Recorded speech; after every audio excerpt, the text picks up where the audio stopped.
Like it or not, virtually every facet of life comes with a set of rules. It's not just at work, but when we drive, at the market, and even at home, there are general rules by which our society agrees and operates.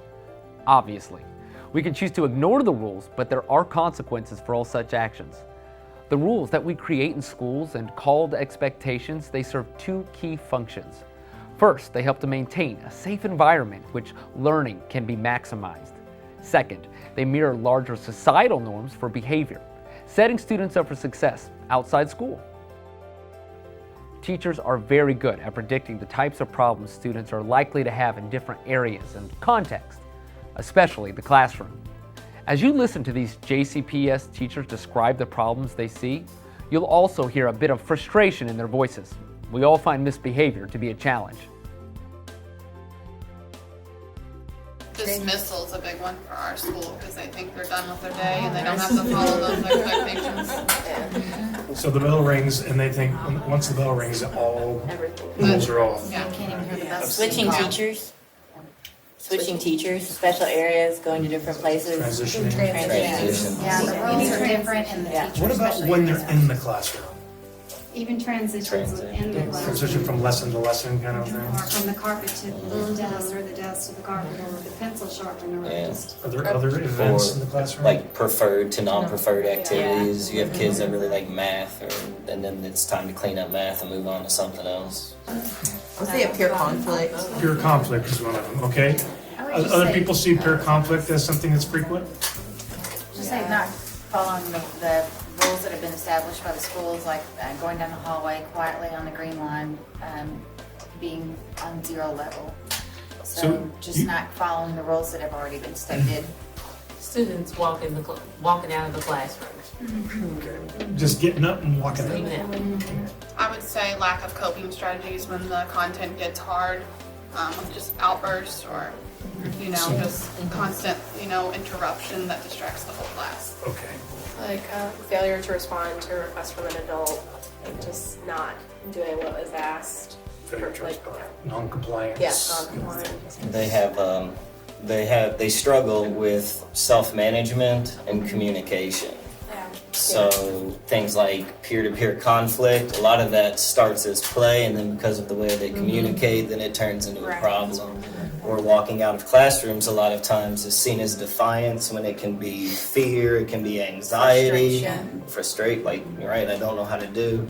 So I think I see a lot of external behaviors, but the more that I talk to kids, the more that I see a lot of it all funnels down into an inability to self-manage and communicate.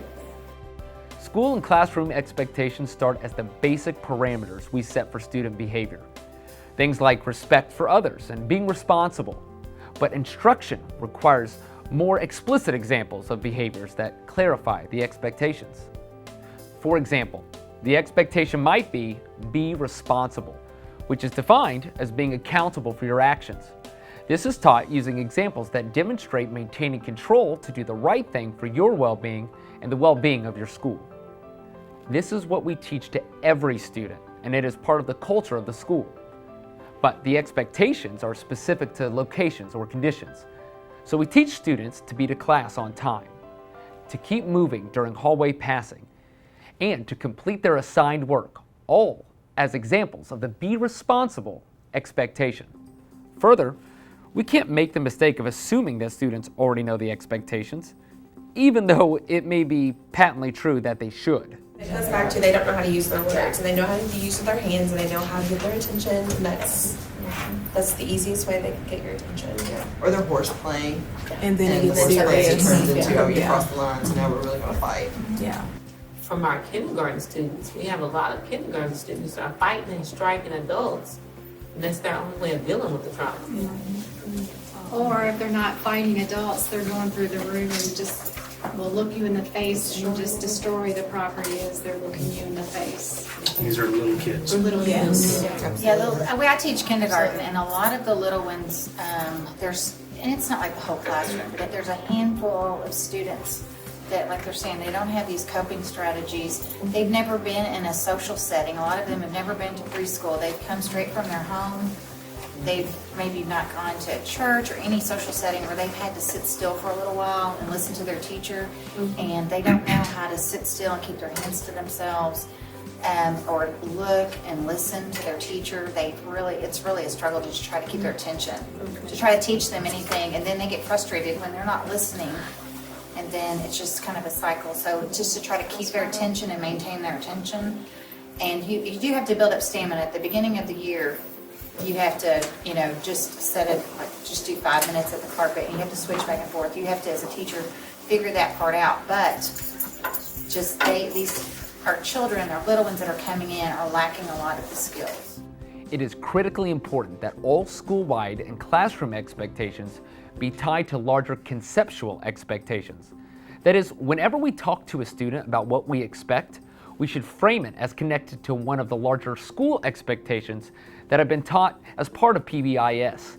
When we don't do this, the students come to see your expectations as random and arbitrary. And research has shown that such disconnected expectations will often be forgotten within 30 seconds.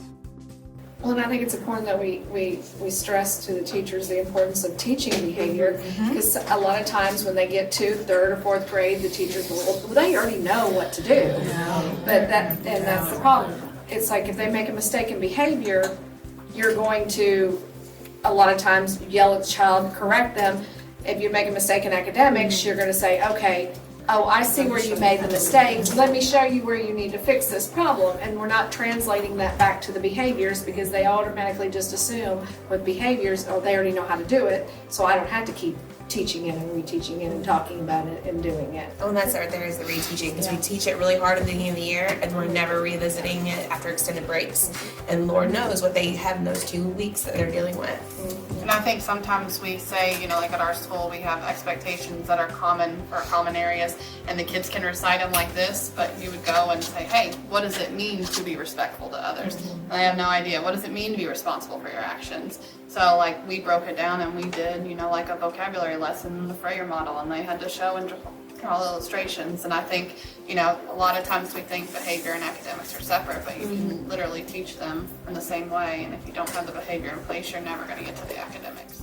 Get together with your team and spend about 5 minutes discussing the following. Do you have a set of agreed upon school expectations from which all of your classroom expectations are connected to your school-wide expectations? Further, what types of student misbehaviors are most predictable for you in the classroom, and how do you teach expectations for these issues?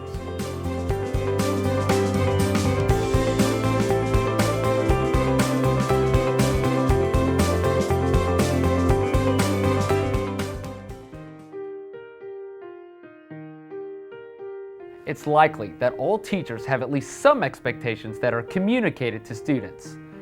But there are 3 key features of effective expectations that teachers can consider to maximize the probability of student success.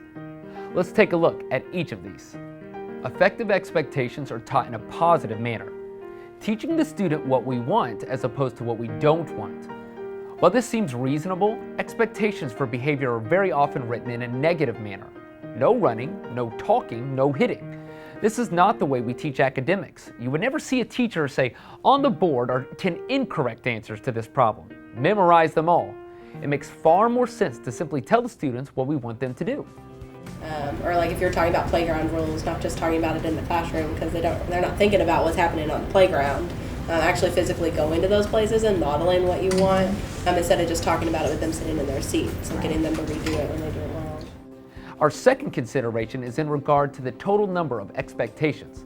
As a general rule of thumb, students can predictably recall 3 to 5 items when connected to a larger concept. Thus, we should aim to have no more than 3 to 5 expectations for any particular location or activity. This means that there may be 3 to 5 unique expectations in the hallway, at the locker, and in the cafeteria, and in each individual teacher's room. And that's okay. But remember, when not connected to our prior knowledge or larger expectations, even a very few expectations are likely not to be remembered. The third key feature of effective expectations is each expectation is concrete enough to be modeled by the teacher and then recognized by the students. Expectations such as think positively are stated in a positive term, but are not necessarily able to be observed as we do not know what the students are thinking. We want students to be very clear as to what is expected and to be able to engage in a positive behavior to get attention from the teacher. Another good rule of thumb is that if you can't engage in a physical model for the students, it probably is not sufficiently concrete to be a classroom expectation. Get together with your team and consider the degree to which your classroom has a clearly defined set of 3 to 5 expectations. How could you tweak your existing expectations to make them align with the 3 key features? Second, consider the degree to which these same features apply to locations and context across the school.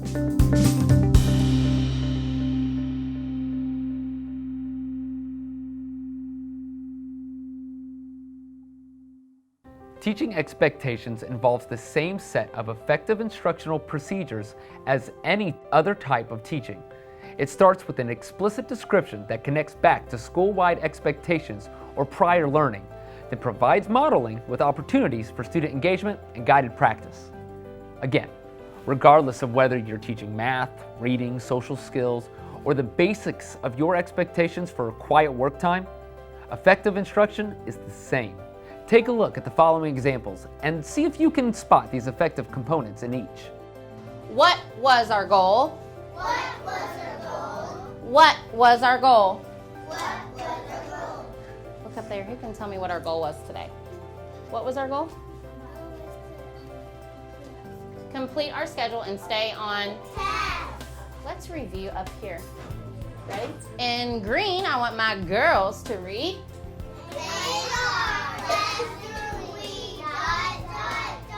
Boys. We have the right to be safe. Girls. We have the right to learn. Everyone. We have the right to be happy. That makes me so happy. Let's talk about our right to learn, be safe, and be happy. How can we do these things? I'm thinking of a book, The Otter Book. How can we be safe? How can we be safe? How can we be happy? How can we be happy? How can we learn? How can we learn? I'm looking for a word that starts with R. Return. Turn to someone next to you and see if you can figure out my word. Oh, I think you're retelling a story. I'm looking for a word that tells you that you care about someone.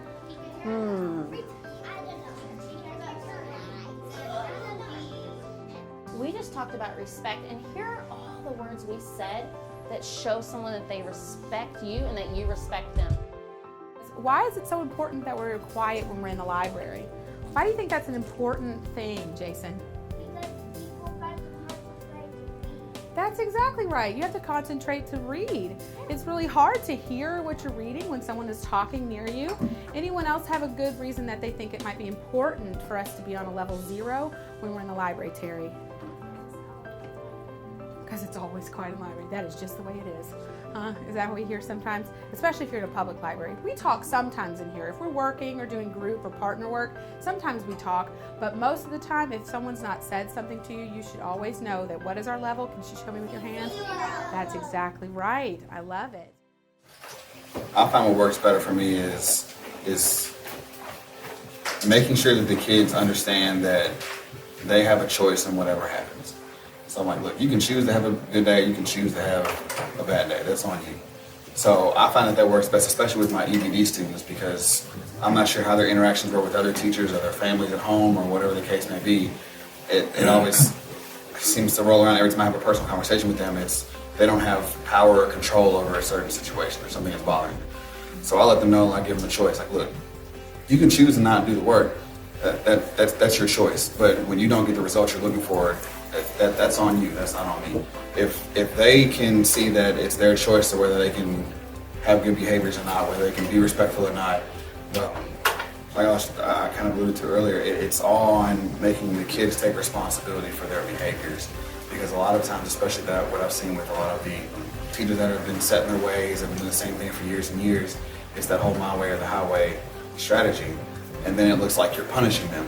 But whenever they're, if they're not compliant, or they're disrespectful, or they're getting sent out of class for fighting or whatever, you have to take it back to them. Like, look, you chose to do that. No matter what happens, you control your body. Nobody else controls you. You have the choice to make the right decision. And so I base everything in my classroom on choices. I seem to get the best response out of that. If they're just being disrespectful, like, look, man, hopefully next time you'll choose to not disrespect me, and you'll choose to come to my classroom and get ready to learn. And I got expectations for you. Hopefully, next time you'll choose to have the same expectations as I do for you. You know what I'm like?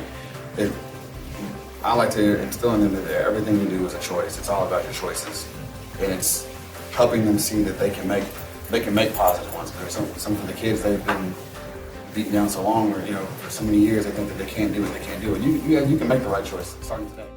Just as the academic curriculum is different across elementary and secondary schools, the specific behaviors that need to be taught will also vary by age level. In fact, clear differences will exist even between younger and older elementary students. These differences will often lead to very specific curricula in one set of classrooms that may not be necessary or even appropriate for another. The following is an example of how one such issue is dealt with for younger students. I'm amazed at how many, even now, first and second graders are very into the whole relationship concept, boyfriends and girlfriends. And I don't know, but I might just be an old man, but I feel like it's overexposure with media. They have access to so much information with so little ability to comprehend it. And then they come to school and then they try to act that out, and it falls apart every time. And it starts drama. Yes. He said I like her, and I don't like her. Escalates to physicality because that's their that's their end communication. When I taught third grade, that was always a conversation that I had to have with third graders, and it was like, no, you like no one but your parents. Yeah. And we're all friends. And we're all friends. You're a girlfriend, you're a boyfriend, because you're a boy, and you're a girl, and you're good. Yeah. And you're gonna have to work, but I don't like him from last year. This is a new year. At this moment, you don't have a choice in who your partner is. I have made your partner, I've paired you. You have to work with him. He's the only one that you're going to be able to discuss this problem with, so I'm going to need you to problem solve. And then I move on. But it is unbelievable the amount of pressure they have, or they feel, that they bring to school about, well, he likes me or he doesn't like me. And it's, what? How about those grades? But as a teacher, I have to have the discussion that your parent is not having with you. And you're also willing to sacrifice a math lesson to let them learn how to work together. Social skills. You're willing to give up a science standard so these two kids can have 30 minutes to figure this out. Yes. Get together with your team and consider whether you have all the expectations you need in your classroom and that they are taught using the key features. In addition, consider your own students' unique behaviors of concern and what are the behaviors that you need to teach to students in order to avoid those predictable misbehaviors.